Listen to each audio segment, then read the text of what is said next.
Hello दोस्तों, CBSE update educator में आपका स्वागत है। चैनल पर नए हैं तो चैनल को सब्सक्राइब कर लें, बेल आइकन दबा लें, जिससे आने वाला हर नोटिफिकेशन आपको मिलता रहे। हम आपके लिए लेकर के आए एमएड तृतीय सेमेस्टर प्रथम प्रश्न पत्र। एमएड तृतीय सेमेस्टर प्रथम प्रश्न पत्र का संक्षिप्त कंप्लीट नोट्स, जिसकी परीक्षा है 28 मार्च 2024 को, यानी परसों। ठीक है ना। ये सारी परीक्षाएं MCQS पैटर्न पर आधारित होंगी, जिसमें से 75 क्वेश्चन में से 65 क्वेश्चन आपको अटेम्प्ट करने होंगे और समय 2 घंटे का होगा। तो उससे यानी पहले पेपर से रिलेटेड कंप्लीट नोट्स है, संक्षिप्त में इसको आप देख लेते हैं तो एक बार हम 100% सक्सेस की गारंटी होगी। पूरी वीडियो देखने पर 100% सफलता की गारंटी। तो दोस्तों, हम आपके लिए लेकर आए एमएड तृतीय सेमेस्टर के प्रथम प्रश्न पत्र से रिलेटेड संक्षिप्त कंप्लीट नोट्स, जिसको एक बार आप रिवाइज कर लीजिए, 2 बार रिवाइज कर लीजिए, उसके बाद हम आपको गारंटी देते हैं कि 100% आप सक्सेस हो जाएंगे। समय कम है तो ध्यान रखें। ये परीक्षा यानी 28/3/2024 को है, यानी परसों है।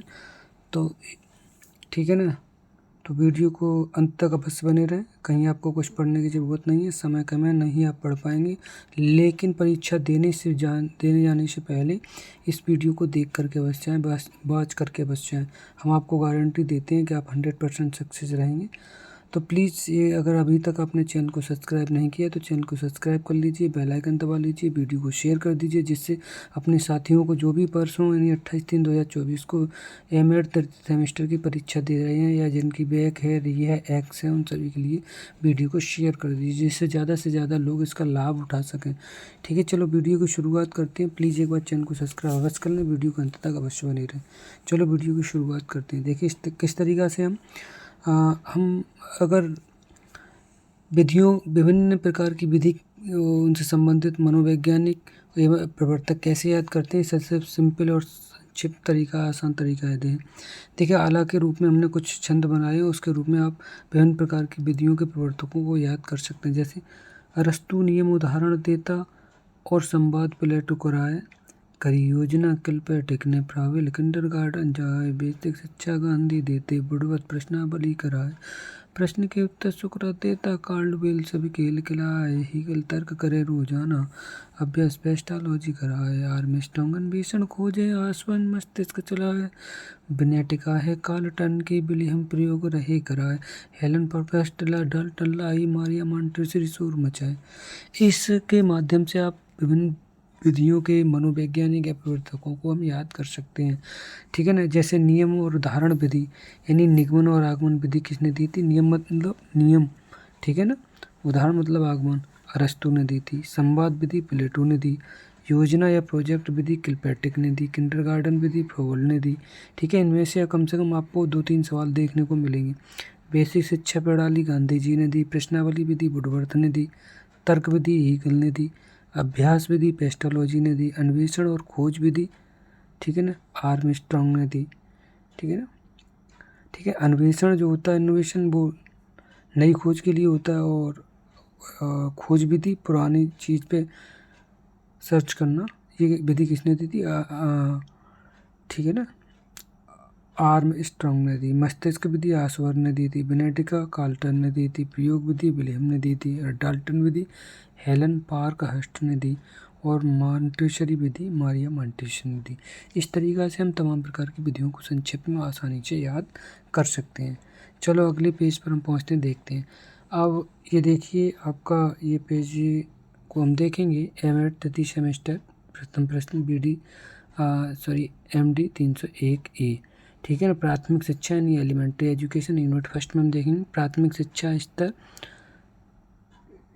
स्तर पर संस्थान प्रणाली व संरचना। ठीक है ना। अब हम इसमें थोड़ी बात करें तो शिक्षा के 4 भागों में वैदिक कालीन शिक्षा, बौद्धकालीन शिक्षा, मुगलकालीन शिक्षा, आधुनिककालीन शिक्षा। ठीक है ना। यहाँ थोड़ी बात करें वैदिक कालीन शिक्षा या प्राचीन शिक्षा की, तो ये इस शिक्षा को ब्राह्मणों का आधिपत्य था, इसलिए ब्राह्मण शिक्षा भी कहते हैं। वैदिक शिक्षा, ठीक है, वैदिक शिक्षा को ब्राह्मणी शिक्षा भी कहते हैं कि उस समय ब्राह्मणों का बोलबाला था, ब्राह्मणों के आधिपत्य में ये शिक्षा थी। ठीक है ना। अब इसमें कई चीज़ें थी। वैदिक गुण वेदों से आदर्शवादी आचार्य शिक्षक द्वारा शिक्षा। ठीक है ना, ये नामों से जाना जाता है। प्राथमिक शिक्षा हेतु निःशुल्क व्यवस्था थी। उपनयन संस्कार के पश्चात ही शिक्षा दी जाती थी। ब्रह्मचर्य आश्रम की स्थापना की गई इसमें, और गुरुकुल की स्थापना की गई। इसका उद्देश्य क्या था? वो व्यक्तित्व का उचित विकास करना, चरित्रवान बनाना, विकास करना, व्यवस्था हेतु कुशल नागरिक, ठीक है ना, तैयार करना, ईश्वर की भक्ति भावना का विकास करना। इसकी विशेषताएं देखेंगे तो उपनयन संस्कार, ठीक है, मेन चीज़ थी, और जिसका अर्थ होता है पास ले जाना। संस्कार की अवधि 8, 11 और 12 वर्ष थी। ब्राह्मण क्षत्रिय वैश्य के लिए, शूद्रों के लिए कोई स्थान नहीं था शिक्षा में, ठीक है ना। अध्ययन काल की अवधि करें तो 12 वर्ष शिक्षा चलती थी, यानी 24 से 25 वर्ष की उम्र में गृहस्थ आश्रम के योग बनाया जाता था, ठीक है ना। मौखिक रूप से शिक्षा दी जाती थी। शिक्षा अवधि का विभाजन देखें तो 12 वर्ष तक स्नातक और 24 वर्ष तक वसु कहा जाता था, 36 वर्ष तक रुद्र कहा जाता था, और 48 वर्ष तक आदित्य कहा जाता था, ठीक है ना। पाठ्यक्रम की बात करें तो आध्यात्मिक और भौतिक विधि मौखिक थी। प्रश्नोत्तर, वाद विवाद और शास्त्रार्थ कराए जाते थे, और पिता पुत्र का मधुर संबंध था शिक्षक और शिक्षार्थी के बीच। अगले पेज पर हम देखें तो बौद्धकालीन शिक्षा की थोड़ी बात करेंगे। तो बौद्धकालीन शिक्षा पे इसमें पवज्या संस्कार प्रमुख था, जो 8 वर्ष की उम्र में होता था। बालक के सिर के बाल मुड़वा करके पीले वस्त्र धारण कराना होता था, और 3 बार शपथ लेना होता था। बुद्धम शरणम गच्छामि, धम्मम शरणम गच्छामि, संघम शरणम गच्छामि। शपथ के बाद 10 आदेश भिक्षु द्वारा दिए जाते थे, जिसमें चोरी न करना, जीव हत्या न करना, झूठ न बोलना, अशुद्ध आचरण न करना, ठीक है ना, वर्जित समय पर भोजन न करना, मादक वस्तुओं का प्रयोग न करना, श्रृंगार की वस्तुओं का प्रयोग न करना, सोना चांदी बहुमूल्य वस्तुओं का दान न लेना, नृत्य संगीत तमाशा इत्यादि से दूर रहना। तत्पश्चात नव शिष्य भ्रमण या सामनेर बन जाता था, उनको इन नामों से पुकारा जाता था। 12 वर्ष तक भिक्षु द्वारा शिक्षा प्राप्त करनी होती थी। उसके बाद मठ छोड़ना अनिवार्य होता था। उपसंपदा संस्कार के बाद पूर्ण भिक्षु या स्थायी सदस्य बन जाता था, ठीक है ना। उपसंपदा संस्कार के लिए 8 नियम थे, जो इस प्रकार हैं। वृक्षों के नीचे वास करना, साधारण वस्त्र पहनना, सात्विक भोजन, ठीक है, करना, भिक्षा द्वारा भोजन प्राप्त करना, औषधि के रूप में गौमूत्र का सेवन करना, चोरी जीव हत्या न करना, अलौकिक शक्तियों का दावा न करना, स्त्री से यौन संबंध स्थापित न करना। इनके बाद ही आपको उपसंपदा संस्कार के लिए तैयार किया जाता था और पूर्ण भिक्षु बनाया जाता था। स्त्रियों को पवज्या व उपसंपदा संस्कार का अधिकार था। शिक्षण विधियों की बात करें तो सामूहिक, वाद विवाद, प्रवचन प्रणाली, प्रश्नोत्तर, इन विधियों का प्रयोग किया जाता था। गुरु व शिष्य के प्रभावपूर्ण व मित्रवत जैसा संबंध थे। अब आगे बात करते हैं मुगलकालीन या मध्यकालीन शिक्षा की। तो 1192 में देखेंगे तो आपको मोहम्मद गौरी ने पृथ्वीराज चौहान को हराया था और मुस्लिम वंश का शिलान्यास किया, यानी मुस्लिम वंश की नींव रखी। उसकी मृत्यु के बाद गुलाम वंश, खिलजी वंश, तुगलक वंश, सैयद वंश, लोधी वंश, मुगल वंश ने 1751 तक शासन किया। 550 वर्ष तक मुसलमानों ने नवीन शिक्षा प्रणाली का सूत्रपात किया। मध्यकालीन मुस्लिम शिक्षा प्रणाली, जिसे मध्यकालीन मुस्लिम शिक्षा प्रणाली कहा जाता है, इसमें मकतब थे, ठीक है, जिसे छोटी पाठशाला कहा जाता था। ये गाँव और नगरों की मस्जिद में थी, जिसमें अरबी और फारसी में शिक्षा दी जाती थी। मदरसे उच्च शिक्षा के केंद्र थे।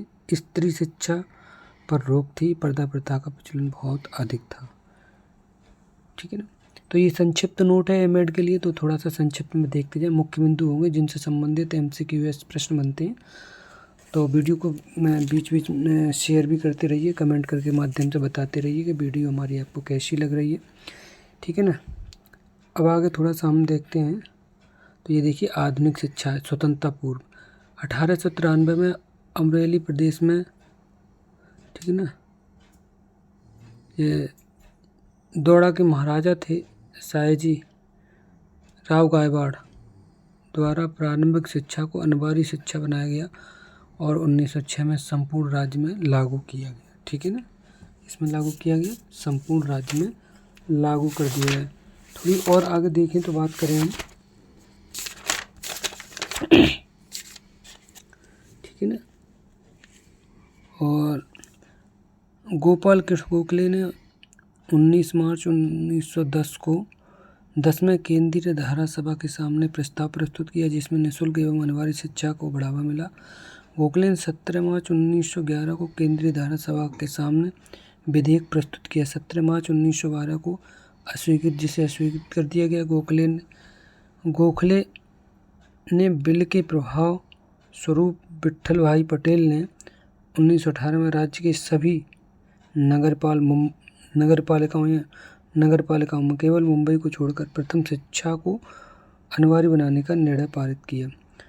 पंजाब में 1919 में, बंगाल में 1999 में और बिहार उड़ीसा में 1919 में, चेन्नई में 1920 में ये नियम पारित किया गया। ठीक है ना। 22-23 अक्टूबर को यानी 1937 को वर्धा में मारवाड़ी हाई स्कूल के जयंती उत्सव के समय हरिजन नामक पत्र में विचार प्रस्तुत किए गए। निःशुल्क शिक्षा सबकी बेसिक यानी अंग्रेजी में जिसको कहते हैं, हिंदी में बेसिक को आधारभूत कहते हैं और उर्दू में इसको बुनियादी। ठीक है ना। बेसिक शिक्षा जो दी थी वो गांधी जी ने दी और 1937 में बुनियादी शिक्षा लागू की गई। ठीक है। 1939 में खरे समिति द्वारा बुनियादी शिक्षा योजना में संशोधन किया गया। 7 वर्ष के बजाय 8 वर्ष यानी 6 से 14 वर्ष की आयु तक की अवधि को शामिल किया गया। कक्षा 1 से 8 तक की प्राथमिक शिक्षा होती है। ठीक है ना। शिक्षा आयोग 1964-65 में देखें तो कक्षा 1 से 5 तक निम्न प्राथमिक शिक्षा को डिवाइड किया गया, 6 से 8 तक उच्च प्राथमिक। अब संविधान में देखें तो संविधान में प्राथमिक शिक्षा के लिए 6 से 14 वर्ष की आयु निर्धारित की गई। प्राथमिक शिक्षा 6 से 11 तक और उच्च प्राथमिक शिक्षा 11 से 14 वर्ष तक। प्राथमिक शिक्षा के 3 प्रकार बताए गए। ठीक है ना। औपचारिक शिक्षा इसमें आदेश, निर्देश, नियम, निरीक्षण, निश्चित कार्य प्रणाली। ठीक है ना। फॉर्मल एजुकेशन भी कहते हैं। निश्चित उद्देश्यों का वाली शिक्षा होती है जो। ठीक है ना। यानी औपचारिक जिसका स्थान, जगह, समय, विधियाँ सब कुछ निश्चित होता है। और दूसरी होती है अनौपचारिक जिस न लक्ष्य होता है, न पाठ्यक्रम होता है, न विधि, न स्थान, न समय, न अध्यापक, कुछ भी निश्चित नहीं होता। इसे इनफॉर्मल भी कहते हैं। तीसरी एक और चलन में आई निरौपचारिक शिक्षा जिसे नॉन फॉर्मल भी कहते हैं। इसको वैकल्पिक नवाचारी शिक्षा भी कहते हैं। औपचारिक व अनौपचारिक शिक्षा के बीच यानी मध्य की शिक्षा है मुक्त विद्यालय, पाठ्यचर्या, पाठ्यक्रम तथा दूरस्थ शिक्षा इसी के उदाहरण है। ठीक है ना।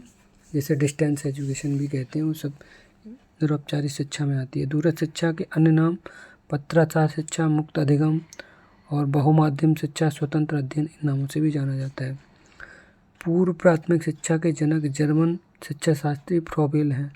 ठीक है ना। फ्रोबेल ने 1837 में ब्लैकबर्ग शहर में पूर्व प्राथमिक विद्यालय की स्थापना की थी। भारत में पूर्व प्राथमिक शिक्षा से तात्पर्य 6 से 14 वर्ष की आयु के बच्चे यानी कक्षा 1 से 8 तक की शिक्षा से है। पूर्व प्राथमिक शिक्षा के प्रकार के जन्म से पूर्व की शिक्षा, जन्मोत्तर शिक्षा 2 भागों में बांटा गया। पूर्व प्राथमिक शिक्षा प्रमुख उद्देश्य 3 से 6 वर्ष तक के बालकों को शारीरिक, मानसिक, सामाजिक, संवेगात्मक विकास के उपयुक्त अवसर प्रदान करना है। लोकल पंचायत की बात करें तो ग्राम शिक्षा समिति जिसे कहते हैं, इसकी स्थापना 1947 में की गई थी, जिसमें अध्यक्ष ग्राम प्रधान होता है, सचिव मुख्य अध्यापक या प्रधान अध्यापक होता है। सदस्यों में 3 सदस्य होते हैं, 2 पुरुष 1 महिला होती है। ये सारे सदस्य बच्चे जो होते हैं उनके अभिभावक होते हैं और इसमें देखा जाए तो एक सदस्य ओबीसी का होना मस्ट होता है। ठीक है ना। तो इस तरीक़ा से लोकल पंचायत और ग्राम शिक्षा समिति बनती है। ठीक है ना। BEC जिसे बोलते हैं, विलेज एजुकेशन कमेटी। शिक्षा के उद्देश्य के बारे में बात करें हम थोड़ा सा,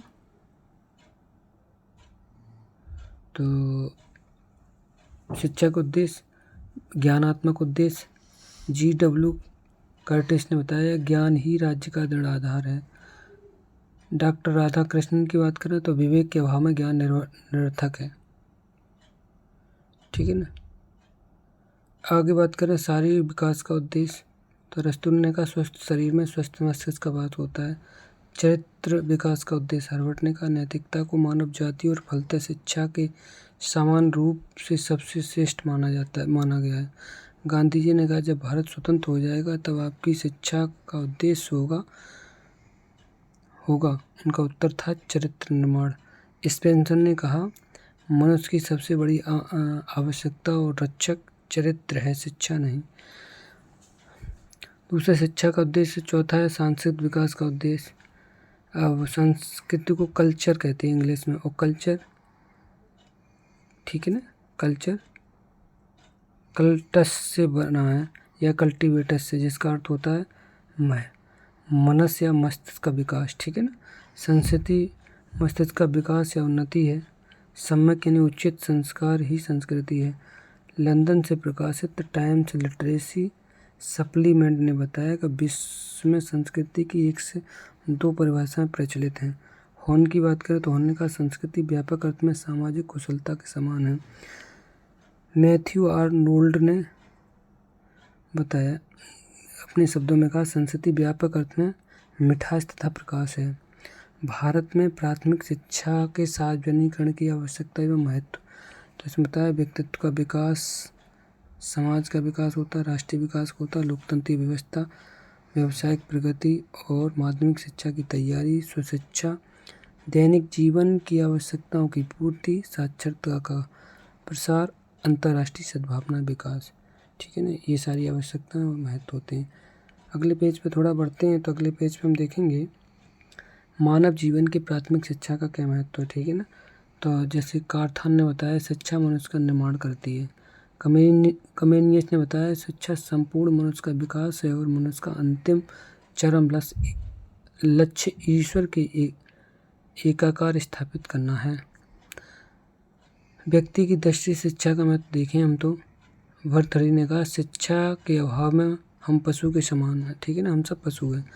फिर देखें बौद्धिक विकास में, तार्किक विकास में, सामंजस्य की क्षमता में, निर्णय की क्षमता के विकास में, उचित व अनुचित का ज्ञान कराने में, जीविका उपार्जन के सहायक, भौतिक सुख समृद्धि में सहायक, ठीक है ना, आत्म प्रकाश में सहायक, आत्मव्यक्ति में सहायक, आध्यात्मिक व नैतिक मूल्यों के विकास में भी शिक्षा के मानव जीवन में प्राथमिक शिक्षा का महत्व होता है।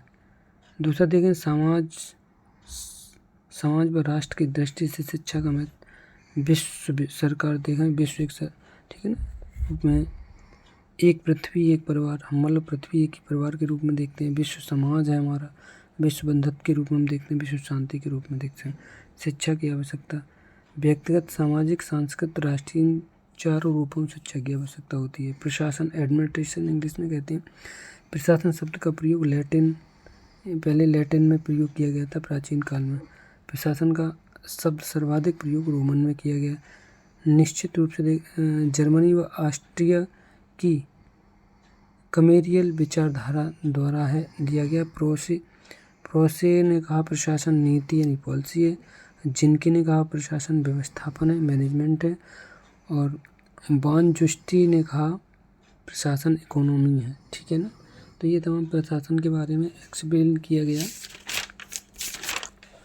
आगे थोड़ा सा और बढ़ते हैं, तो शिक्षा की प्रशासनिक प्रक्रियाओं के बारे में बताया गया, ठीक है ना। शिक्षा की प्रशासनिक प्रक्रिया, BCS ने एक पुस्तक लिखी थी, the nature of the administrative process. इसमें 5 प्रक्रियाएं बताई गई, नियोजन, संगठन, निर्देशन, समन्वय, नियंत्रण, ठीक है ना।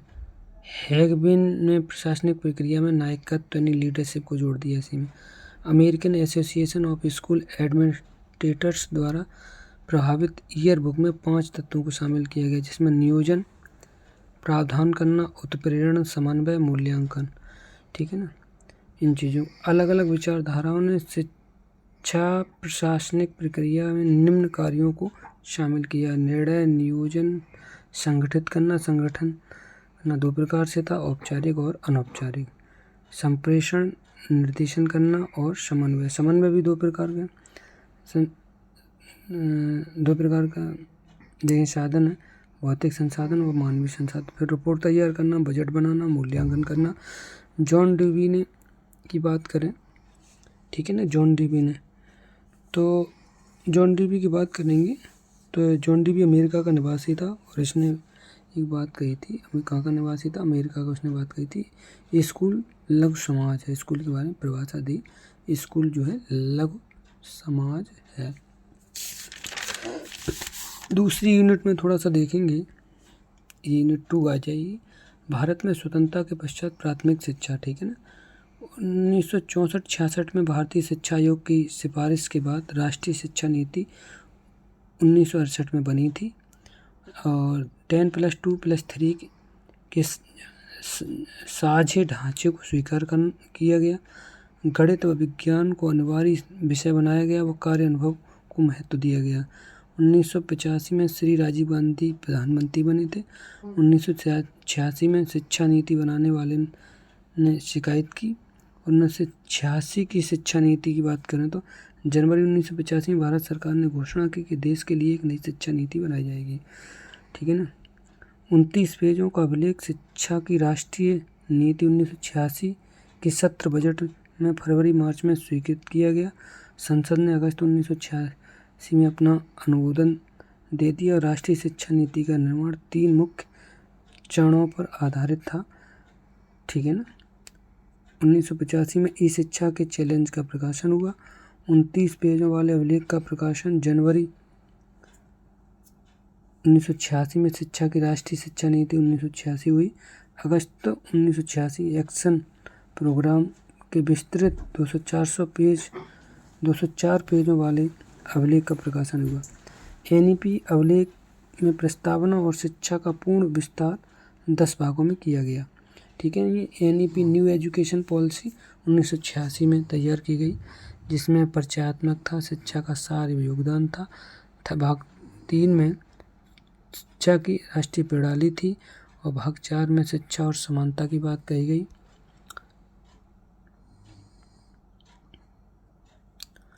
और 5 में विभिन्न अवस्थाओं में शिक्षा का पुनर्गठन किया गया।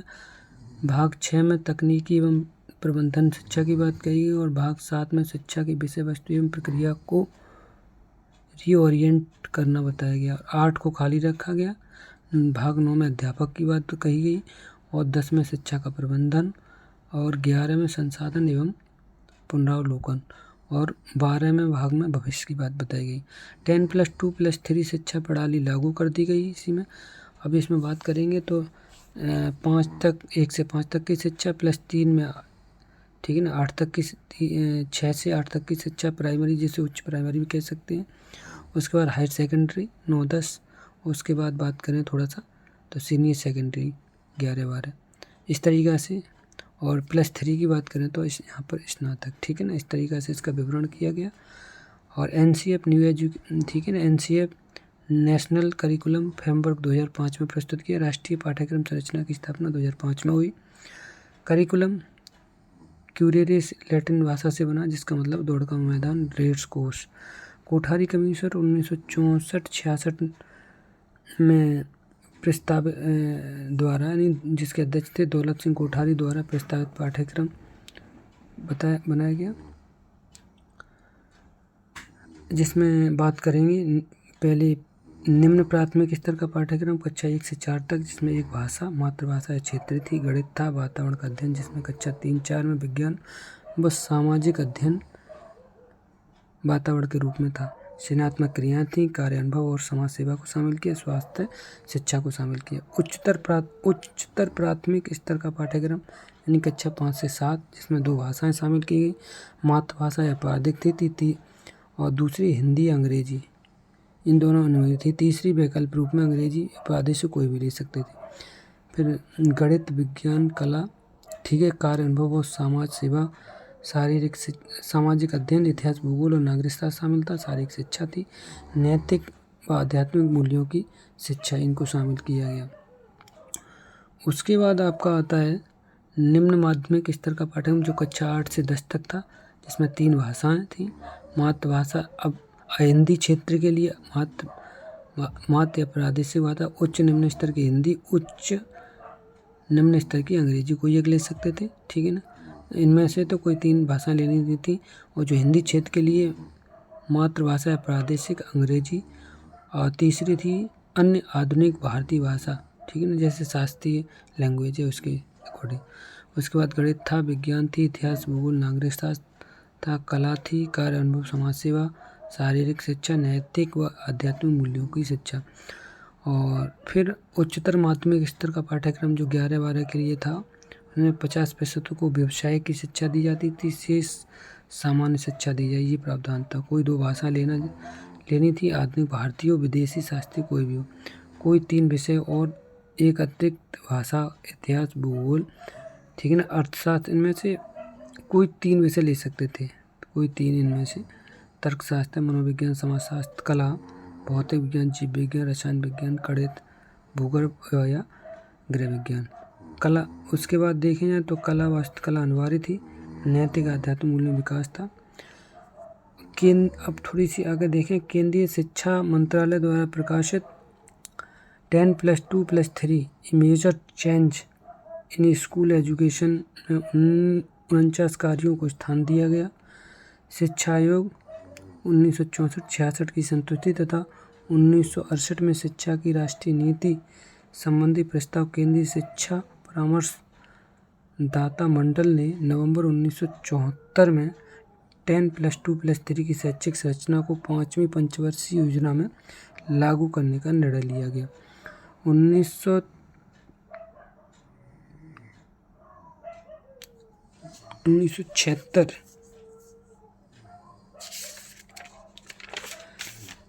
ठीक है, थोड़ी सी बात करें तो 1976-77 में, यहाँ पर देखें 1976-77 में परिषद पाठ्यक्रम में 19 राज्यों में लागू किया गया।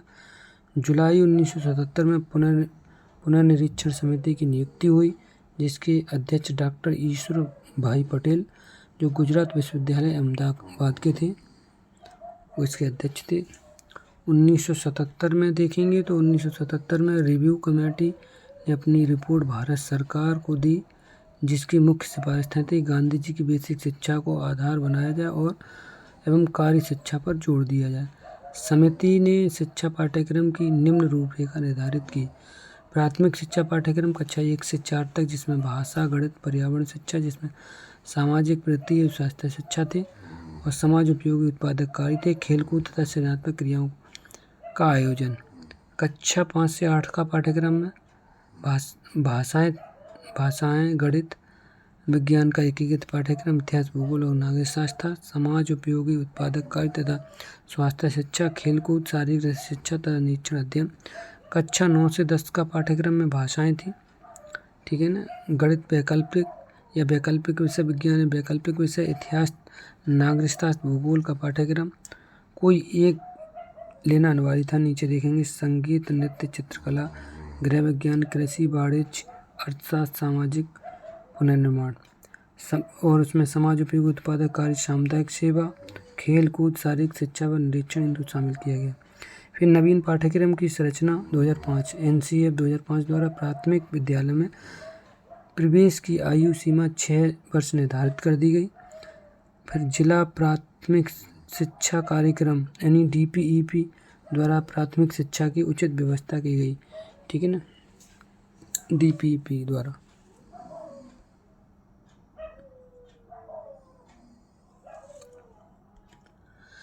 फिर नई शिक्षा नीति 1986 की विशेषता थी सुदृढ़ प्रजातंत्र की शिक्षा, संविधान सिद्धांत पर आधारित शिक्षा, राष्ट्रीय एकता तथा सर्वधर्म संभाव पोषण, समानता का पोषण करने वाली शिक्षा, सांस्कृतिक धरोहर का संरक्षण, मानव संसाधन का विकास, समान शिक्षा यानी व्यवस्था यानी 10+2+3 की व्यवस्था, राष्ट्रीय प्राकृतिक साधनों का समुचित विकास व दोहन, व्यवसायीकरण की शिक्षा, शारीरिक व स्वास्थ्य शिक्षा, शिक्षा की सामाजिक प्रतिबद्धता, निरंतर व सतत शिक्षा, अंतर्राष्ट्रीय सामंजस्य व सद्भावना की शिक्षा, अनुसंधान एवं विकास पर बल, शिक्षा का पुनर्निर्माण।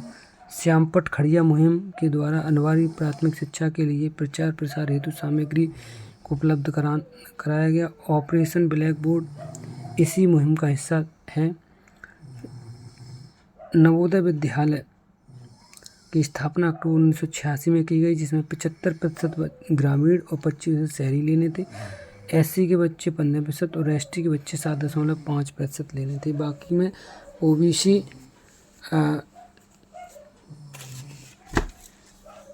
ठीक है ना, OBC की बात और जनरल की बात की गई। 1987 तक भारत में 210 नवोदय विद्यालय खोले गए। वर्तमान में भारत में लगभग 598 नवोदय विद्यालय संचालित हैं। प्रवेश प्रक्रिया 6वीं में इंट्रेंस कराया जाता है, 6वीं के लिए, ठीक है ना, 6 से 8 तक। फिर 9वीं में एडमिशन ली जाती है, इसके लिए भी इंट्रेंस कराया जाता है। केंद्र सरकार ने जुलाई 2008 में राष्ट्रीय शिक्षा एजेंसी का गठन किया। नई शिक्षा नीति 1986 के कार्यान्वयन की जांच के लिए 1990 में आचार्य राममूर्ति की अध्यक्षता में एक समिति गठित की गई, ठीक है, नियुक्त की गई। दिसंबर 1990 में इस समिति ने रिपोर्ट प्रस्तुत की जिसमें 5 बातें थीं, जिसे आचार्य राममूर्ति समिति भी कहा जाता है। 1990, ठीक है ना, पाँच बातों को शामिल किया गया था। कस्तूरबा गांधी बालिका विद्यालय KGGB की स्थापना अगस्त 2004 में की गई। भारत में संविधान में शिक्षा संबंधी प्रावधान है। अनिवार्य एवं निःशुल्क शिक्षा 6 से 14 वर्ष की शिक्षा 45 में, धारा 45 में, और ये संशोधन के बाद 21A में किया जाता है। धार्मिक शिक्षा के 28(1) में राज्य के धन से बनने वाले विद्यालय धार्मिक शिक्षा नहीं दे सकते, ठीक है ना। और 28(2) में ही सहायता या मान्यता प्राप्त सदस्यों को धार्मिक अनुष्ठान में शामिल होने के लिए प्रतिबद्ध किया जा सकता है। कोई भी सहायता प्राप्त विद्यालय में कोई कार्यक्रम चल रहा है और अगर उसके सदस्य हैं तो आपको उस कार्यक्रम में भाग लेना ही पड़ेगा, ठीक है। बाकी कमेटी पर डिपेंड करता है। दृश्य सामग्री में 49 स्मारक और राष्ट्रीय संपत्ति का संरक्षण किया गया। अल्पसंख्यकों की शिक्षा 30वीं बात कही गई, ठीक है ना। और पिछड़े वर्ग की शिक्षा की बात 17 में, 24, 23, 15 में बताई गई। अस्पृश्यता मतलब छुआछूत वर्जित है सत्य के अनुसार। 24 में 14 से कम उम्र के बालकों को रोजगार या काम देने पर रोक लगा दी, वो कोई काम नहीं करा सकता। धारा 23 में मनुष्य के क्रय विक्रय व बेगारी कराने पर रोक, ठीक है ना। 15 में हिंदुओं के लिए सभी सार्वजनिक धार्मिक स्थल पिछड़ों के लिए खुले रहेंगे, मतलब पहले बंद रहते थे, ठीक है ना। ये जब धारा आ गई तो इनको सभी के लिए समान कर दिया गया। धारा 16 और 335 में राज्यों को सार्वजनिक सेवाओं के स्थान पर आरक्षित करने की छूट दी गई, मतलब कोई भी कर सकता है, ठीक है ना। OBC जनरल उनके लिए थोड़ा सा हुआ है। 46 में सभी प्रकार के शोषण से सुरक्षा प्रदान की गई। कृषि शिक्षा नए कानून बनाने के लिए धारा 48 में रखा गया। और भाषा अनुदेशन 385 में रखा गया। शिक्षा की संशोधित राष्ट्रीय नीति 1992, जिसे RPE 1992 भी कहा जाता है, ठीक है। इसकी अध्यक्षता श्री N जनार्दन रेड्डी ने की थी। केंद्रीय परामर्श बोर्ड का गठन 1935 में। राष्ट्रीय शिक्षा नीति 1986 में बनी। श्री राममूर्ति समिति 1990 में। शिक्षा की संशोधित राष्ट्रीय नीति 1992 में, जिसे कार्य योजना 1992 भी कहते हैं। सरकार ने प्रतिवेदन 26 दिसंबर 1990 में दिया था। इसकी स्वीकृति जनवरी 1992 में मिली थी। किसकी? ठीक है, कार्य योजना की या शिक्षा की संशोधित राष्ट्रीय नीति 1992 की। अगला देखेंगे आगे। राष्ट्रपति द्वारा संविधान के अनुच्छेद 341 व 342 के अनुसार घोषित जातियाँ SC व ST मानी जाती हैं। SC व ST के विकास के लिए संविधान में प्रावधान अनुच्छेद 15(1) में राज्य, वंश, जाति, वर्ग, स्थान, लिंग के आधार पर भेदभाव नहीं कर सकते, खत्म कर दिया गया। अनुच्छेद 15(2) में सभी नागरिक को बिना भेदभाव के होटल, दुकान, कुएं, तालाब आदि का प्रयोग छूट दी गई। पहले मतलब वही नहीं, तमाम प्रकार की ठाकुर का कुआ तमाम पर मतलब पहले छुआछूत ज़्यादा थी, अधिकार नहीं था, ठीक है, SC OBC वालों के लिए। अनुच्छेद 45(4) में SC की शिक्षा के लिए विशेष प्रावधान किया गया। अनुच्छेद 17 में छुआछूत को समाप्त कर दिया गया। अनुच्छेद 15(2) में राज्य द्वारा घोषित या राज्य निधि सहायता प्राप्त विद्यालयों में बिना भेदभाव की शिक्षा दी जाएगी। अनुच्छेद 25(2) ख में सभी जाति वर्गों के लिए मंदिरों के दरवाजे खुले रहेंगे। अनुच्छेद 243D में 1/3 भाग ST SC के लिए आरक्षित रहेंगे। अनुच्छेद 244 में 5वीं अनुसूची में असम, मेघालय, त्रिपुरा, मिजोरम, ठीक है ना, इनमें SC के लिए शामिल किया। 6ठी अनुसूची में ST को शामिल किया गया, इसमें असम, मेघालय, त्रिपुरा, मिजोरम में इसमें लागू की गई है। अनुच्छेद 330 में लोकसभा में ST SC/ST के लिए स्थान आरक्षित कर दिए गए। अनुच्छेद 348 में राष्ट्रीय SC/ST आयोग के अनुसार राष्ट्रपति अपने हस्ताक्षर व मुद्रा सहित अधिपत्र द्वारा आयोग के अध्यक्ष, उपाध्यक्ष व अन्य सदस्य नियुक्त करेंगे। अनुच्छेद 339 में SC/ST के कल्याण के लिए संघ का नियंत्रण किया गया। 340 में OBC के लिए आयोग की नियुक्ति की गई। अनुच्छेद 341 में SC के संबंध में प्रावधान बनाया गया। अनुच्छेद 342 में ST के संबंध में प्रावधान बनाया गया। राष्ट्रीय शिक्षा नीति 1986 NEP 1986 कहा जाता है। राममूर्ति कमेटी 1990।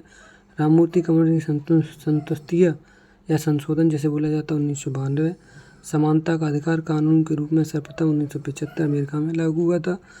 1989 में बहरुल इस्लाम कमेटी ने शारीरिक बाधितों के लिए प्रावधान रखा। तत्पश्चात भारतीय संविधान की धारा 16 व 46 में बाधितों के शारीरिक मानसिक प्रतिष्ठा के सफल जीवन बिताने का प्रावधान रखा गया। विशिष्ट शिक्षा हेतु भारतीय पुनर्वास परिषद कानून 1992 में बनाया गया। शारीरिक दोषी व्यक्तियों हेतु प्रावधान सुरक्षा एक्ट 1995 में बनाया गया। भारत का राजपत्र विशेष भाग 2 धारा 1 1996 1 जनवरी 1996 कानून मंत्रालय न्याय तथा प्रावधान नई दिल्ली 5 भाग 5 पाठ 5 शिक्षा पृष्ठ संख्या 12-13 में इसका विवरण दिया गया है। 1947 में दृष्टिबाधितों के लिए 32 संस्थानों की स्थापना की गई। 1980 में इन संस्थानों की संख्या 1 से 70 हो गई। आज यह संख्या 243 है। दृष्टिबाधितों को पढ़ाने में ब्रेल लिपि का प्रयोग होता है। आज देश में 14 ब्रेल प्रेस उपलब्ध हैं। और ब्रेल लिपि का यहाँ पर बात करें तो लुईस पेज ने खोज ब्रेल लिपि दी थी। 1885 में श्रवण बाधितों के लिए प्रथम संस्थान की स्थापना की गई। 1947 में इनकी संख्या 35 थी। 1980 में 180 हो गई। वर्तमान में 478 है, जिसमें 97 माध्यमिक विद्यालय हैं। महाराष्ट्र में सर्वाधिक 139 हैं।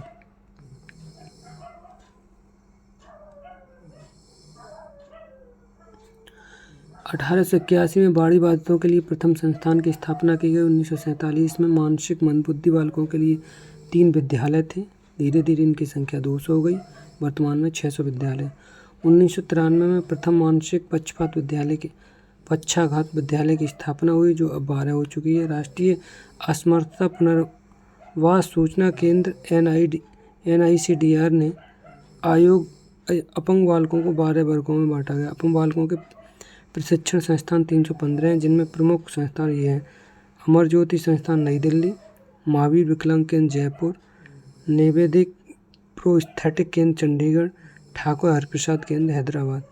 राष्ट्रीय सर्वेक्षण संगठन के द्वारा किए गए सर्वेक्षण में 120 लाख अपंग व्यक्ति पाए गए। भारत सरकार ने विशिष्ट बालकों के लिए निम्न संस्थानों की शुरुआत की: मानसिक बाधितों हेतु राष्ट्रीय संस्थान हैदराबाद, श्रवण बाधितों के लिए राष्ट्रीय संस्थान मुंबई, अस्थिर बाधितों हेतु राष्ट्रीय संस्थान कलकत्ता, दृष्टि बाधितों हेतु राष्ट्रीय संस्थान देहरादून। सर्जेंट योजना 1944 में विकलांगों के हित के लिए आई। 1953 में समाज कल्याण विभाग की स्थापना की गई। 1952 में भारतीय बाल कल्याण बोर्ड की स्थापना हुई थी। 1965 से 1975 के मध्य 60 नए विभिन्न प्रकार के विद्यालय खोले गए। 1975 में विकलांगों के लिए एकीकृत शिक्षा योजना प्रारंभ की गई। 1981 को अंतर्राष्ट्रीय विकलांग वर्ष घोषित किया गया। 1982-83 में कृत्रिम अंग प्रदान किए गए। 1984 में समाज कल्याण विभाग द्वारा 4 राष्ट्रीय विकलांग संस्थानों की स्थापना हुई: राष्ट्रीय श्रवण विकलांग संस्थान मुंबई, राष्ट्रीय दृष्टि विकलांग संस्थान देहरादून, राष्ट्रीय मानसिक विकलांग संस्थान सिकंदराबाद, राष्ट्रीय अस्थि रचना विकलांग संस्थान कलकत्ता। जनार्दन कमेटी का गठन 1993 में हुआ। नई शिक्षा नीति की समीक्षा समिति NPERC, ठीक है ना। विकलांग जन अधिनियम 1995 में आया। विकलांग कल्याण विभाग की स्थापना अगस्त 1995 में हुई। भारत सरकार ने 1986 में भारतीय पुनर्वास परिषद की स्थापना की, जिसका मुख्यालय B12 कुतुब इंस्टीट्यूशनल एरिया नई दिल्ली 110016 में स्थापित किया गया। यूनिट 13 में देखेंगे प्राथमिक शिक्षा का स्तर, मुद्दे व चिंताजनक मुद्दे। सर्व शिक्षा अभियान SSC का उद्देश्य 2020 तक 100% नामांकन के लक्ष्य को पूर्ण किया जाना था। धारा 45 में कहा गया, सरकार संविधान लागू होने के 10 वर्ष के अंतर 6 से 14 वर्ष के प्रत्येक बच्चे के लिए अनिवार्य निःशुल्क शिक्षा की व्यवस्था करेगी। संयुक्त राष्ट्र संघ ने बालकों के अधिकारों की घोषणा 20 नवंबर 1989 में की। भारत सरकार ने इस घोषणा को 11 दिसंबर 1992 अंगीकृत कर दिया गया। भारत सरकार ने बालकों के लिए कल्याणार्थ राष्ट्रीय बाल नीति की घोषणा 22 अगस्त 1947 में की थी। सरकार ने अनुच्छेद 15-16 पर विचार करके 1979 में द्वितीय पिछड़ा वर्ग आयोग का गठन किया। मध्य प्रदेश शासन द्वारा 2003 में स्पेशल टास्क फोर्स का गठन किया गया। 1910 में गोखले ने केंद्रीय धारा सभा में अनिवार्य प्राथमिक शिक्षा के संदर्भ में प्रस्ताव रखा। 15 अगस्त 1947 में भारत स्वतंत्र हुआ। 26 जनवरी 1950 को देश में अपना संविधान लागू हुआ। धारा 45 में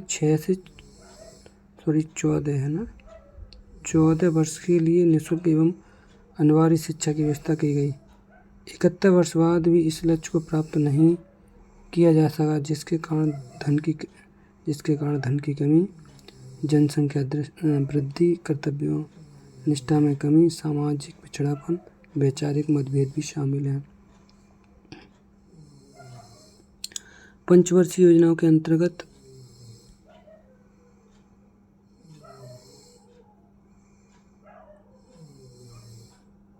प्राथमिक शिक्षा का विकास कैसे हुआ, देखें।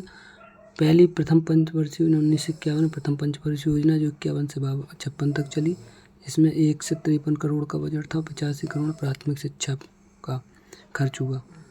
1956 में द्वितीय पंचवर्षीय योजना 56 से 61 तक चली, जिसमें 273 करोड़ पैसा बजट आया और जो 95 करोड़ प्राथमिक शिक्षा पर खर्च हुआ। इस पंचवर्षीय योजना वर्ष यानी दूसरी में 1957 में केंद्र सरकार ने अखिल भारतीय प्राथमिक शिक्षा परिषद AICEE का गठन किया गया। 1961 में तृतीय पंचवर्षीय योजना आई, जो 1961 से 66 तक 589 करोड़ बजट था, जो 2 से 1 करोड़ प्राथमिक शिक्षा पर खर्च किया। 1966 में कोठारी आयोग की रिपोर्ट के आधार पर शिक्षा नीति 1968 की घोषणा हुई।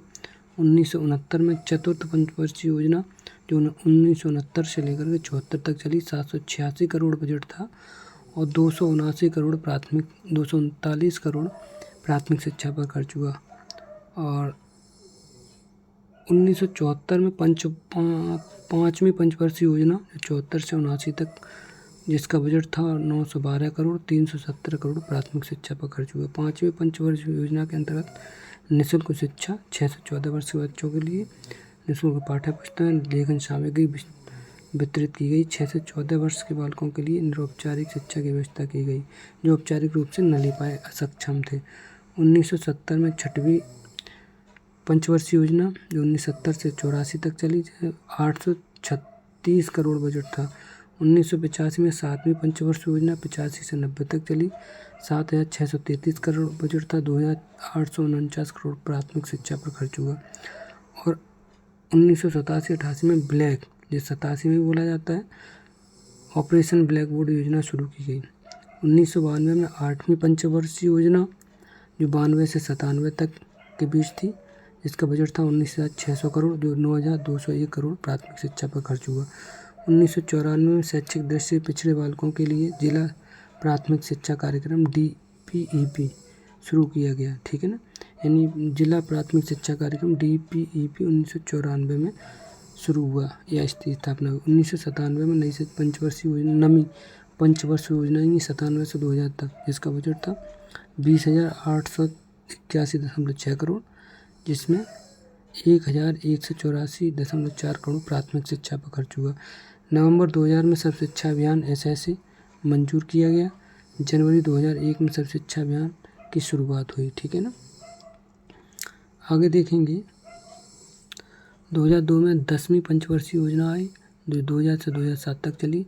बजट था 42,850 करोड़, जिसमें 28,750 करोड़ प्राथमिक शिक्षा पर खर्च हुआ।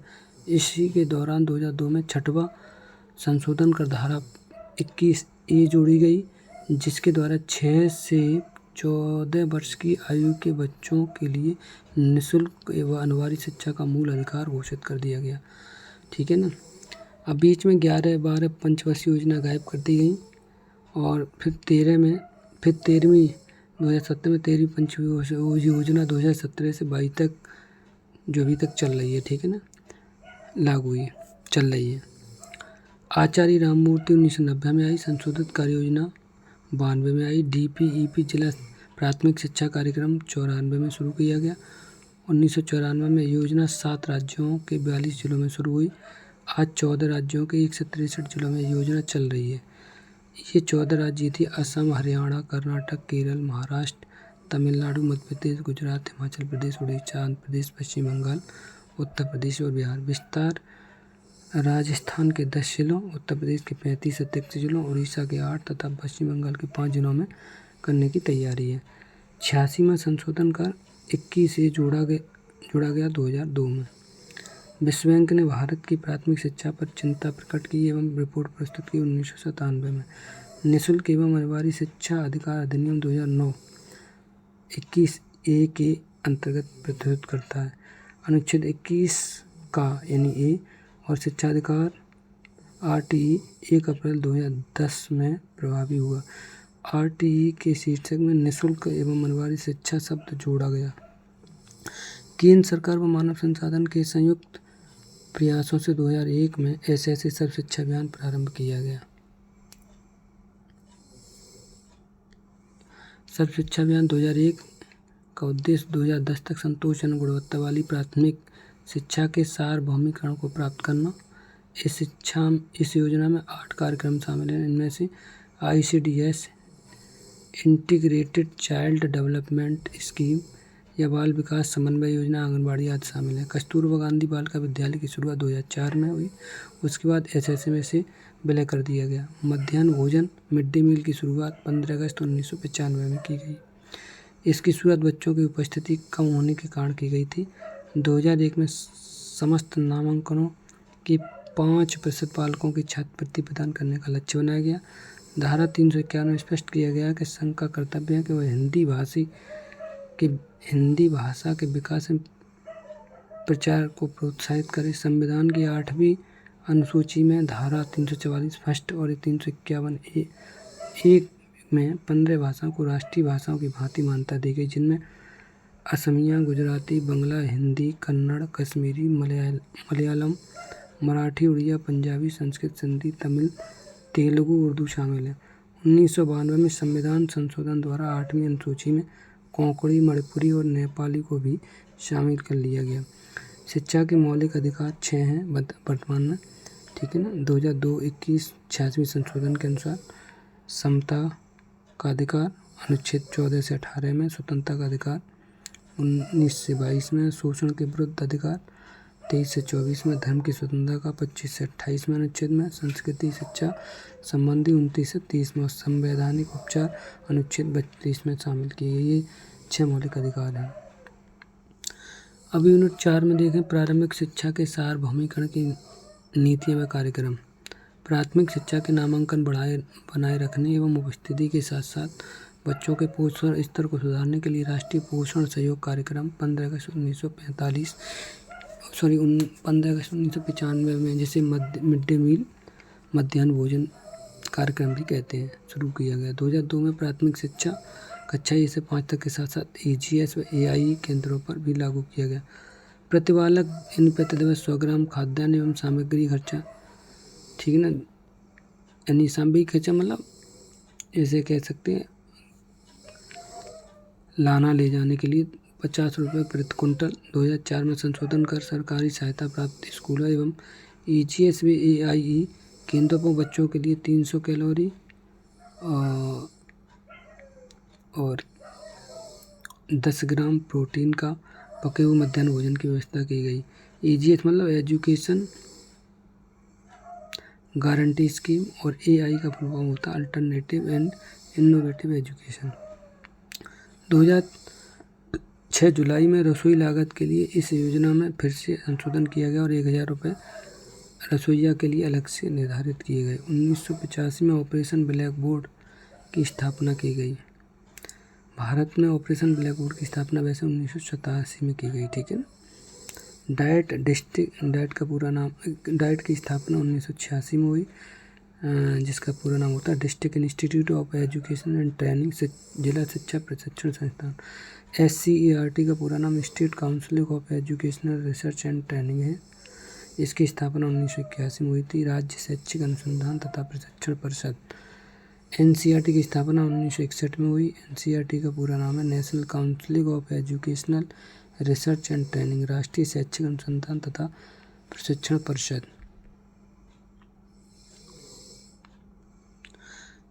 अगला है नीपा।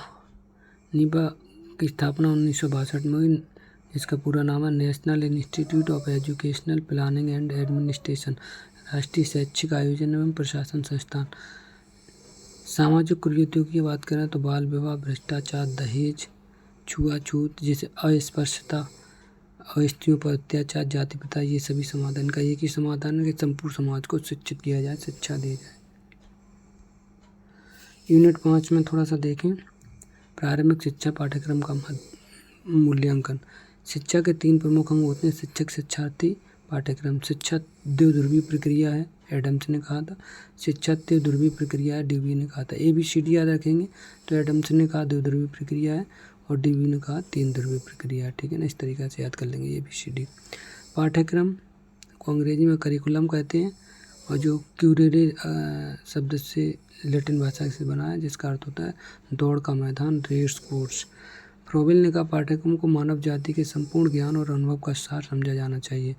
पाठ्यक्रम निर्माण के आधार दार्शनिक आधार पर, मनोवैज्ञानिक आधार, वैज्ञानिक आधार, सामाजिक आधार, ऐतिहासिक आधार, इस आधार पर पाठ्यक्रम को तैयार किया जाता है।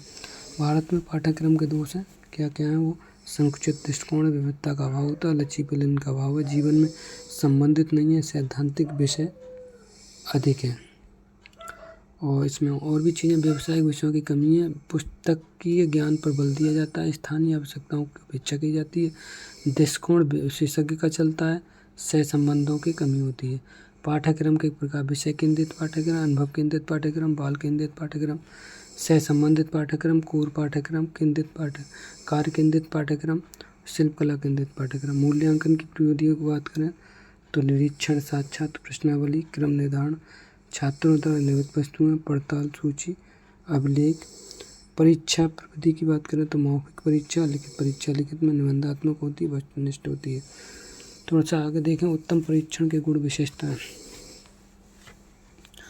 उत्तम परीक्षण के गुण देखें तो ये गुण होते हैं: वस्तुनिष्ठता होती है, विस्तृत प्रतिनिधित्व होता है, विश्वसनीयता होती है, वैधता होती है, समय की बचत होती है, अंकन की सरलता होती है, उपयोगिता सरलता होती है। मूल्यांकन व परीक्षण की आवश्यकता वर्गीकरण के लिए होती है, तुलना के लिए, प्रवेश के लिए, निवारण के लिए, अनुसंधान के लिए, भविष्यवाणी के लिए। कार्यों के आधार पर मूल्यांकन का वर्गीकरण 4 वर्गों में बांटा गया: स्थापन मूल्यांकन, निदानात्मक मूल्यांकन, निर्णयात्मक मूल्यांकन या रचनात्मक मूल्यांकन, और संकल्पनात्मक मूल्यांकन। परीक्षण तथा विधियाँ: मौखिक परीक्षण, ओरल टेस्ट, लघुत्तरीय, ठीक है ना, जिसे बोलते हैं शॉर्ट आंसर टेस्ट, और ऐसे टाइप टेस्ट, और वस्तुनिष्ठ परीक्षण। ये तमाम प्रकार के परीक्षण की विधियाँ हैं। अब इसको एक नज़र में देखें तो परीक्षण को, टेस्ट को 2 भागों में बांटा गया, 3 में मौखिक, लिखित और प्रयोगात्मक। अब लिखित को 2 भागों में बांट दिया गया, निबंधात्मक, वस्तुनिष्ठ। और निबंधात्मक को दीर्घ उत्तरीय, लघु उत्तरीय, और वस्तुनिष्ठ को 2 भागों में, अध्यापक निर्मित और प्रमाणिक। अब अध्यापक निर्मित पुनः स्मरणात्मक और पहचानात्मक। अब पुनः स्मरणात्मक को 2 भागों में बांटा गया, साधारण पुनः स्मरणात्मक और रिक्त स्थान पूर्ति। अब इसको साधारण पुनः स्मरणात्मक को 4 भागों में बांटा गया: मिलनात्मक, मैचिंग वाले, बहुविकल्पी, और अल्टरनेटिव रेस्पॉन्स वाले, ठीक है ना, 2 विकल्प दे दिए जाते हैं।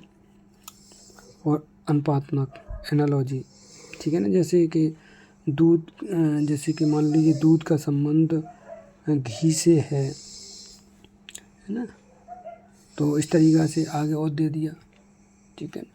ऐसे करते हैं, ठीक है।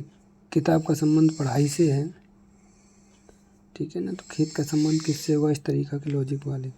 इसमें दो भी बात करें तो द्विविकल्पी को सत्य सत्य वाले, हाँ नहीं वाले, शुद्ध शुद्ध वाले डिवाइड किया गया। मूल्यांकन के उपकरण की बात करें तो परीक्षण उपकरण, स्वयं आलेख उपकरण, निरीक्षणात्मक उपकरण, प्रक्षेपी उपकरण। परीक्षण टेस्टिंग टूल्स की बात करें तो लिखित परीक्षा के माध्यम से, मौखिक परीक्षा के माध्यम से, प्रयोगोत्तर परीक्षा के माध्यम, निष्पादक परीक्षा के माध्यम से, व्यक्ति के द्वारा निर्मित कृतियों के माध्यम से। स्वयं आलेख उपकरण यानी सेल्फ रिपोर्ट टूल्स, प्रश्नावली, आत्मकथा है, व्यक्तिगत डायरी है, वार्ता है, प्रत्यक्ष प्रश्न है, साक्षात्कार, ये सब सेल्फ रिपोर्ट टूल्स होते हैं। निरीक्षणात्मक उपकरण की बात करें ऑब्जर्व तो एकल तथ्य लेखा, कोई चेकलिस्ट, रेटिंग सूची या रेटिंग स्केल, सामाजिक तकनीकी, गैसों टेक्निक मतलब गैस लगाना जिसे बोलते हैं। प्रक्षेपी उपकरण प्रोजेक्टिव टूल्स जिसे बोलते हैं। स्याही के धब्बों का प्रत्यक्षीकरण, वाक्य पूर्ति, गुड़िया खेल, चित्रों की व्यवस्था। मूल्यांकन अनवरत प्रक्रिया है जिसमें 3 घटक शामिल हैं। उद्देश्य शैक्षिक अनुभव, जांचने की तकनीकी। मूल्यांकन सतत और व्यापक 2 प्रकार का होता है मोस्टली, ठीक है ना। तो इस तरीक़ा से ये शॉर्ट नोट था। तो दोस्तों हमारी वीडियो कैसी लग रही है आप कमेंट के माध्यम से वैसे बताइएगा। वीडियो को ज़्यादा से ज़्यादा अपने दोस्तों को शेयर कर दीजिए। जो भी परीक्षा 28/3/2024 को एमएड तृतीय सेमेस्टर की परीक्षा देने वाले हैं उनके लिए बहुत ही हेल्पफुल होने वाली है। हम एक प्रश्न पत्र का 75 क्वेश्चन का अब हम आपको इसी में यानी टॉप 75 क्वेश्चन का एक MCQS टाइप का एक प्रारूप पेपर भी आपको अपडेट करा दे रहे हैं। चलो एक बार देख लेते हैं प्रश्न पत्र का प्रारूप, ठीक है। ये जो प्रश्न हमने एक 1 लाइन दी है वैसे ये ऑब्जेक्टिव होंगे, ठीक है ना। मॉडल ऑफ क्वेश्चन पेपर, किशोर न्यायिक अधिनियम 2015 के अनुसार बच्चा क्या है, तो इसका आंसर होगा, वैसे तो 4 ऑप्शन होंगे लेकिन हमने एक ही ऑप्शन में आपको इसमें शामिल कर दिया गया, सीधा आंसर दे दिया गया। बच्चा 18 वर्ष से कम आयु का व्यक्ति है। जिला प्राथमिक शिक्षा कार्यक्रम DPEP शुरू हुआ 1994 में। किसी कक्षा में 1 वर्ष से अधिक रोके रखना कहलाता है अवरोधन। सर्व शिक्षा अभियान के अंतर्गत कौन सी योजना शामिल है, शिक्षा गारंटी योजना। भारतीय संविधान के किस अनुच्छेद में निःशुल्क एवं अनिवार्य प्रारंभिक शिक्षा का प्रावधान है, अनुच्छेद 21A में। किस समिति ने बिना बोझ की शिक्षा के नाम से अपना प्रतिवेदन प्रस्तुत किया, प्रोफेसर यशपाल समिति 1993। वैकल्पिक शिक्षा का मुख्य सिद्धांत है व्यक्तिगता का सम्मान, शिक्षा में संतुलन, सत्ता का विकेंद्रीकरण, उपयुक्त तीनों। प्रश्नावली पाठ्यचर्या संगठन की कसौटी होती है, निरंतरता, क्रम, एकीकरण, तीनों। निम्नलिखित में से कौन सा प्रारंभिक शिक्षा की विभिन्नता का कारण नहीं है, शिक्षा का माध्यम मातृभाषा हो। प्रारंभिक शिक्षा के मध्याह्न भोजन की व्यवस्था कार्यक्रम विद्यालयों के यह ध्यान रखने के लिए की गई, नामांकन बढ़ाने के लिए। पूरे देश के लिए 10+2+3 की एक समान शैक्षिक संरचना की सिफारिश की थी कोठारी आयोग ने। प्रारंभिक शिक्षा में सम्मिलित है पूर्व प्राथमिक शिक्षा और उच्च प्राथमिक शिक्षा, तीनों। प्रारंभिक शिक्षा के संदर्भ में समावेश शब्द का तात्पर्य है विकलांग छात्रों का नियमित कक्षाओं में एकीकृत करना। प्रारंभिक शिक्षा में रचनात्मक मूल्यांकन का उद्देश्य क्या है, सीखने की प्रगति निगरानी करना और फीडबैक प्रदान करना। प्रारंभिक शिक्षा में विभेदित निर्देश क्या हैं, छात्रों को समान सीखने अनुभव प्रदान करना। अगला प्रश्न है प्रारंभिक शिक्षा में योगात्मक मूल्यांकन का उद्देश्य क्या है, छात्रों के बीच सहयोग का प्रोत्साहन करना। अगला प्रश्न देखेंगे प्रारंभिक शिक्षा में कक्षा प्रबंधन क्या है, एक ऐसा वातावरण बनाना जो प्रणाली शिक्षण और सीखने का समर्थन करता हो। अगला प्रश्न है प्राथमिक शिक्षा में संदर्भ में संज्ञानात्मक विकास से क्या तात्पर्य है, इसका आंसर होगा साथियों के साथ छात्रों की सामाजिक बातचीत। अगला प्रश्न है प्रारंभिक शिक्षा में गतिविधि का आधारित दृष्टिकोण का प्राथमिक फोकस क्या है, इसका आंसर होगा व्यवहारिक गतिविधियों के माध्यम से समस्या समाधान कौशल का विकसित करना। अगला प्रश्न है छात्रों के पूर्व ज्ञान को निर्धारित करने के लिए निर्देश से पहले किस प्रकार का मूल्यांकन किया जाता है, इसका आंसर हो जाएगा रचनात्मक मूल्यांकन। अगला प्रश्न है, प्रारंभिक शिक्षा में शिक्षण समुदाय शब्द का तात्पर्य है एक सहायक कक्षा का वातावरण जो सहयोग और साझा शिक्षा को बढ़ावा देता हो। अगला प्रश्न है, कक्षा में अवधारणा मानचित्र का उद्देश्य क्या है? इसका आंसर होगा विचारों और अवधारणाओं के बीच संबंधों की कल्पना करना। डाइट का क्या मतलब है? इसका मतलब है जिला शिक्षा एवं प्रशिक्षण संस्थान। अगला ERIC जो शिक्षा में अनुसंधान परियोजनाओं को प्रायोजित करती है की एक इकाई है। NCERT की एक इकाई है 1961 में जिसकी स्थापना हुई थी। MOOC का मतलब है मैसिव ओपन ऑनलाइन कोर्स, यानी व्यापक खुला ऑनलाइन पाठ्यक्रम। अगला प्रश्न देखेंगे, लोक जुम्बिश परियोजना की शुरुआत किस राज्य में हुई?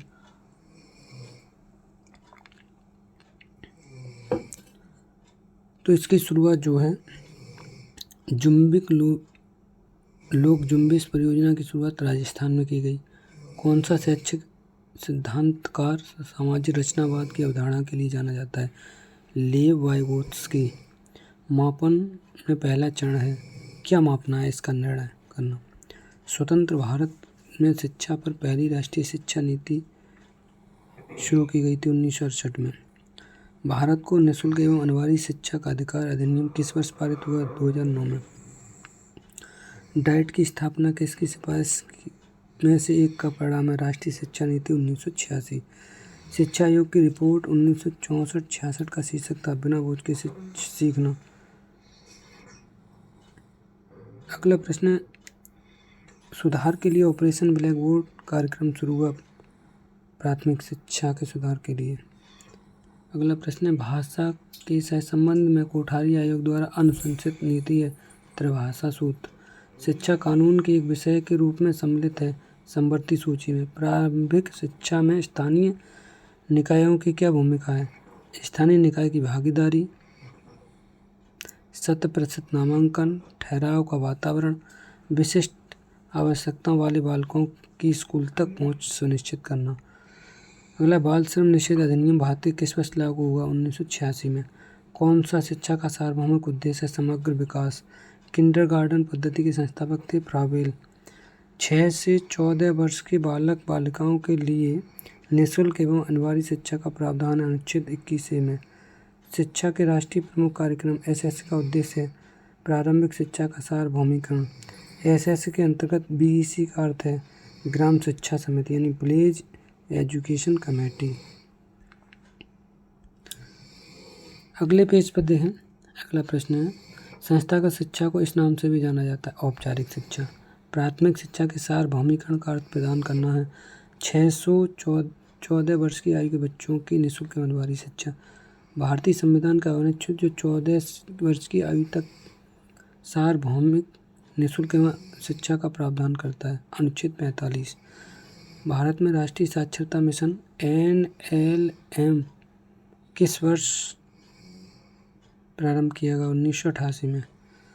अगला, भारत में शिक्षक शिक्षा के लिए राष्ट्रीय पाठ्यचर्या की रूपरेखा 2009 किसके द्वारा विकसित की गई?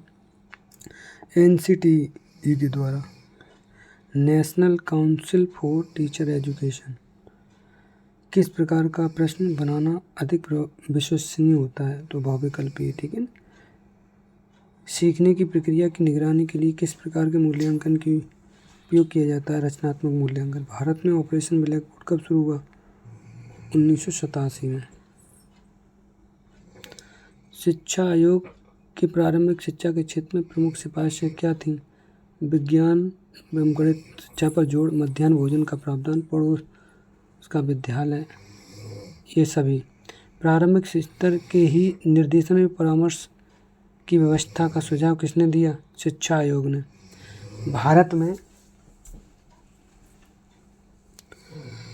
भारत के प्रत्येक जिले में जिला शिक्षा प्रशिक्षण संस्थान डाइट की स्थापना का प्रस्ताव किसने दिया था? NEP 1986, न्यू एजुकेशन पॉलिसी 1986 ने। NCF 2005 में कितने अध्याय हैं? 5 अध्याय हैं। अगला प्रश्न है, 1882 में हंटर आयोग से किसने भारत के प्रत्येक बालक की निःशुल्क एवं अनिवार्य शिक्षा देने की मांग की थी? महात्मा ज्योतिबा राव फूले। अगला प्रश्न है, भारत सरकार ने राष्ट्रीय बाल नीति कब अंकित किया? 22 अगस्त 1974 को। भारत में लैंगिक अपराधों से बाल संरक्षण का अधिनियम कब लागू हुआ? 14 नवंबर 2012 को। अगला प्रश्न है, एनसीईआरटी की स्थापना कब हुई? 1961 में। एससीईआरटी का पूरा नाम क्या है? State council of educational research and training, 1981 में जिसकी स्थापना हुई थी। नीपा का गठन कब हुआ? 1962 में। डाइट का विस्तृत रूप क्या है? District institute of educational training. प्राथमिक स्तर पर मूल्यांकन की मुख्य विशेषता है सतत, व्यापक, उपचारात्मक, ये सभी। प्रारंभिक स्तर पर मूल्यांकन की कौन सी तकनीकी होती है? प्रक्षेप, यानी जिसे प्रोजेक्ट बोलते हैं। भारत सरकार द्वारा कस्तूरबा गांधी बालिका विद्यालय योजना कब शुरू हुई? अगस्त 2004 में। प्रारंभिक स्तर पर पाठ्यक्रम निर्माण का आधार क्या होता है? दार्शनिक, सामाजिक, मनोवैज्ञानिक, सभी। प्रारंभिक शिक्षा आवश्यक है बालकों के सर्वांगीण विकास एवं जीवन कौशलों के विकास के लिए। प्रारंभिक शिक्षा का उद्देश्य मानवीय मूल्यों का ज्ञान प्रदान करना, राष्ट्रीय एकता का विकास करना, वैज्ञानिक दृष्टिकोण का विकास करना, तीनों। अगला प्रश्न है, राष्ट्रीय शिक्षा नीति 2020 के अनुसार 8 से 11 वर्ष के बालकों की शिक्षा को कौन सी अवस्था कहा जाता है? तैयारी की अवस्था। प्रारंभिक शिक्षा का मुख्य लक्ष्य क्या है? छात्रों को उच्च शिक्षा के लिए तैयार करना। भारत में सर्व शिक्षा अभियान का फोकस किस पर है? सभी के लिए प्रारंभिक शिक्षा। प्रारंभिक शिक्षा में साक्षरता विकास में स्वनिम जागरूकता क्या है? शब्द के अलग अलग ध्वनियों की पहचान करना। प्रारंभिक शिक्षा में नैदानिक मूल्यांकन का प्राथमिक उद्देश्य क्या है? अगली कक्षा में पदोन्नति के लिए छात्रों को ज्ञान को मापना। प्रारंभिक शिक्षा में प्रमाणिक मूल्यांकन है वास्तविक दुनिया के कार्यों और अनुप्रयोगों के आधार पर छात्रों का मूल्यांकन करना।